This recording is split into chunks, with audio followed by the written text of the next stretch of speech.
ఒక వారం ఒక పెద్ద సినిమా వచ్చిందంటే దానికి 1000 రూపాయల నుంచి 5000 రూపాయల టికెట్టు అవజేసేస్తే మా చిన్న సినిమాకి సినిమా చూస్తానికి డబ్బులు ఎక్కడ ఉంటాయి, సినిమాకి ఎట్టా వస్తారు. అందుకని అట్టా కాదు, సినిమా అనేది కామన్ మ్యాన్ ఎంటర్టైన్మెంట్. అది చిన్న హీరో అయినా పెద్ద హీరో అయినా ఎవరికైనా రీజనబుల్ టికెట్ ప్రైసింగ్ ఉండాలా.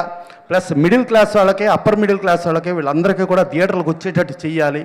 ఇలా అన్నీ చేయటానికి ప్రభుత్వ పరంగా ప్రోత్సాహం ఉండి డెఫినెట్గా చిన్న సినిమాకి బ్రీతింగ్ ఇవ్వాలి.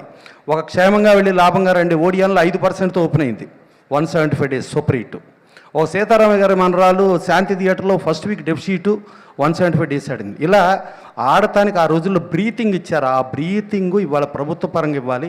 ప్రభుత్వ పరంగా ఇవ్వడానికి ఇప్పుడు రాకేష్ రెడ్డి గారు చెప్పారు, అలాగే చిన్నారెడ్డి గారు చెప్పారు, అందరూ చెప్పారు. కాబట్టి వీళ్ళందరూ ప్లస్ ఇప్పుడు ఈ ప్రభుత్వం డెఫినెట్గా కాపాడుతుందని అనుకుంటూ చిన్న సినిమా బతికితేనే ఇండస్ట్రీ బతుకుతుంది.